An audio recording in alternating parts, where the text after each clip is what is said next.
پول و ماشین و منصب در جای اول می ایستاد. گفته شما دائما دعوا میکردید. همین خیل پس نظر به ترکیه و سوریه کنید. با سبب تقریبا 8 بلی زمین لرزه چقدر آدمان بیگناه جان باختند. همین سخنهایشان را شنیدیم، اما بر ما کمی هم باشد عبرت نشد.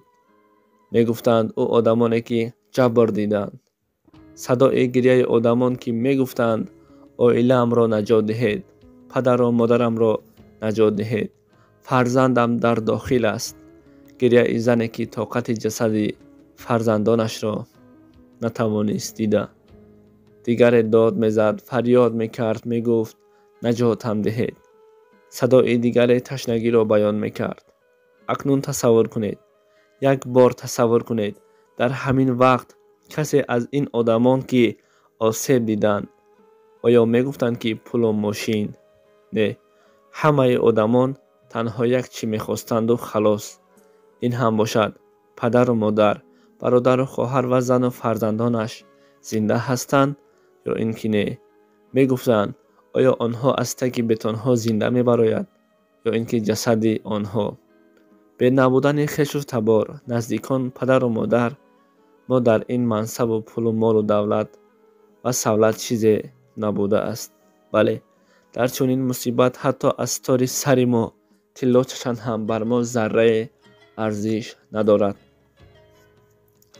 امروز ما به حضور خواب میکنیم و به حضور میخیزیم و خبرها را میشنویم و تنها سخن میگیم که پروردگار این مصیبت را بالای ما نیار و این مصیبت را از بالای ترکیه دور کن.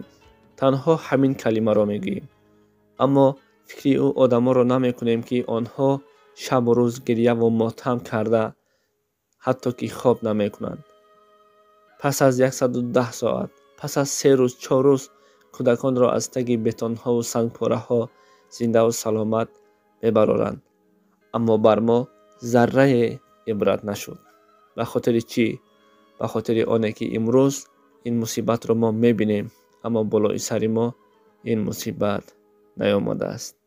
برای همین دوستان عزیز، پول و مال و دولت و سولت چیزی و قدر و قیمتی ندارد اگر ما نزدیکان خود را از دست دهیم، فرزندان خود را از دست دهیم و او شخصیت هایی که دیدن فرزندهایشان در همان زیر سنگ پاره ها و بتان ها خواب هستند.